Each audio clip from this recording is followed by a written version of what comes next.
ہاں، ایک بار میں اور میرے دوست شہزاد لالا نے اس کے بوت بنگلے کو صاف کر کے پتوں کو آگ لگا دی تھی۔ یہ دسمبر کے آخری دن تھے۔ اس دن کوہر یا دھند تو نہیں تھی، لیکن سردی ایسی کڑاکے کی کہ ہاتھ چادر سے باہر نکالتے ہی برف کی طرح جم جاتے۔ اس پر اڑا دینے والی ہوا کے جھونکے تھے جو نہر کے پانی کی سطح سے ہو کر اور بھی ٹھنڈے ہو جاتے اور منہ پر سرد تھپیڑے لگاتے ہوئے دوسری سمت کے درختوں اور مکانوں سے جا ٹکراتے۔ نہر کا پانی بھی اتنا صاف تھا کہ تہہ میں بیٹھی ہوئی ہر چیز نظر آ رہی تھی۔ پانی کی سطح پر ہوا کے دباؤ سے لہریں بن بن کر تیرتی ہوئی نکل جاتی، جو اس قدر دل فریب تھیں کہ انسان دیکھتا رہ جائے۔ اسے میں برگد کے سوا تمام درختوں کے زرد پتے نہر کی پٹڑی اور سڑکوں پر گر گر کر دوڑتے اور شور مچاتے ہوئے کبھی ایک طرف کو کبھی دوسری طرف کو سرکتے دور چلے جاتے۔ لوگوں نے سویٹر اور جرسیوں کے ساتھ اپنے اوپر چادریں بھی لپیٹی ہوئی تھی۔ ٹانگوں کا اڈا نہر کے پل کے دائیں طرف تھا۔ وہاں ہر وقت 3-4 ٹانگے کھڑے ہوتے تھے جو شہر کی سواریاں ارد گرد کے گاؤں سے لاتے اور لے جاتے۔ ٹانگوں کے اڈے سے لے کر آئس کریم کی فیکٹری تک کہیں نہ کہیں آگ بھی جل رہی تھی اور 2-2 4-4 لوگ اسے بیٹھے سینک رہے ہوتے۔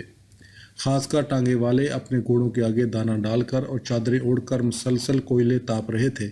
اس حالت میں کسی کو بھی اس بات سے غرض نہیں تھی کہ موسم کی دل فریبی سے لطف لیا جائے۔ یہی موسم میرے لیے قیامت کی کشش رکھتا تھا۔ میں ان تمام لوگوں اور کام میں مصروف یا آگ تاپنے والوں کو نظر انداز کر کے سیدھا نہر کے کنارے کنارے جامنوں کے درمیان کی روشوں پر چلتا گیا اور تیز ہوا کے جھونکوں میں دوڑتے زرد پتوں سے لطف اندوز ہوتا جا رہا تھا۔